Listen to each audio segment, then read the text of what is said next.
Hello, history friends, it's me.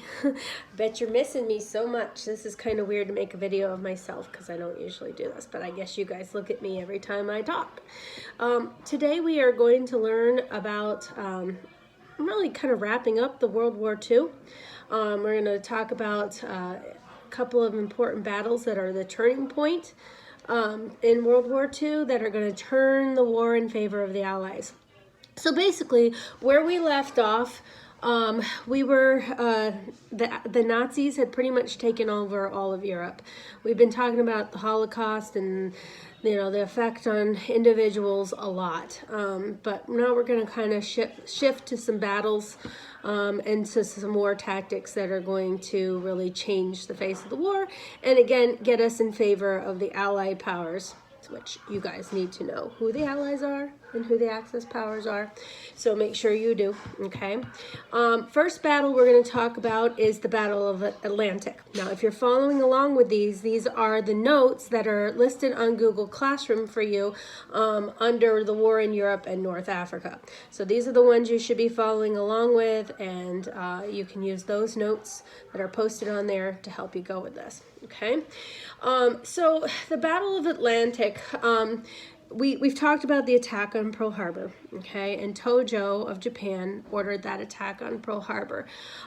He was, we talked about the fact that he was shifting focus and that he wanted to create this Imperial Asia, and he was going to take over that area. Well, Hitler was not thrilled when Tojo attacked Pearl Harbor because, that drug the United States into the war.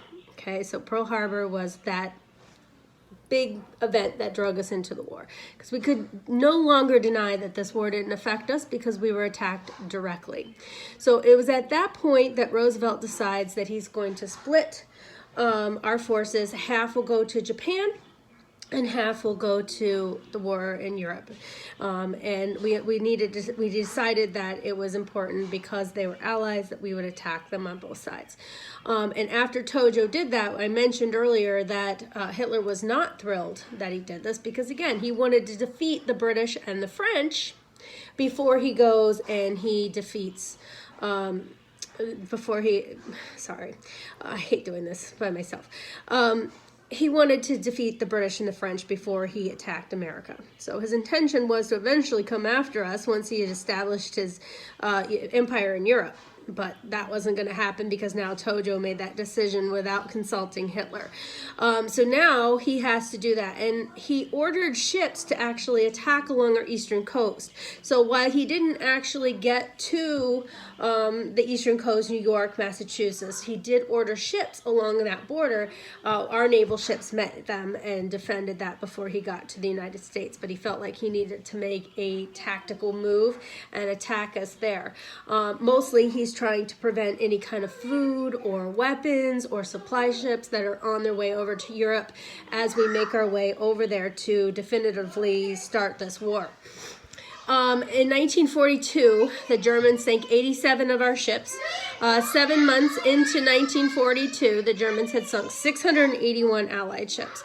But again, we go back to what we tried in World War I, which was our insistence that we try the convoy system. Now, if you remember, the convoy system was to take a big, ship with our supplies on it and put warships all around it so that we could detect any U-boats or things like that and destroy them before they could destroy us. So that convoy system, again, is going to be very, very helpful and help us get there. Now, a little bit different from World War I, okay? With World War I, we couldn't detect those U-boats. World War II, we have sonar. So we are able to detect those warboats sneaking up on us, okay? So that's really important, and it really helped because new warships could detect those U-boats and we could get there. We also had better airplanes. By World War II, we're flying naval ships off of these big barges, and we're able to get up and get those supplies and protect them by air as well. So airplanes came a long way since World War I as well. Now we're going to shift focus. Because of that, we were able to get a lot of those supply ships that we needed over there.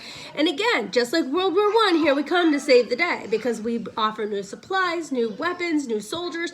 And the British and the French were getting tired. I mean, the French were completely occupied at this point. The British were barely hanging on by a thread. If you want to watch a good movie, there's a good movie on Churchill.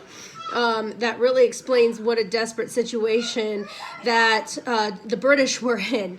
They needed help. The Stalin was, of course, fighting on their side, but he had his own issues over in the east. And he was basically fighting those battles on his own in the east.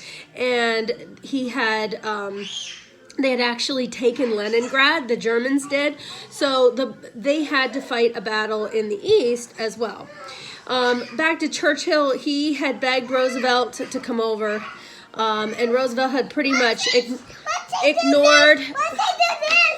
Sorry, those are my children, and this is why learning from home is very difficult. Okay, so... Hey, Leah, I'm in the middle of teaching a class, okay? All right. All right. So, Roosevelt had refused, but at this point, again, we're attacked, so here we come to save the day. Now we are gonna go back to the Battle of Stalingrad. Like I said, the Germans had taken over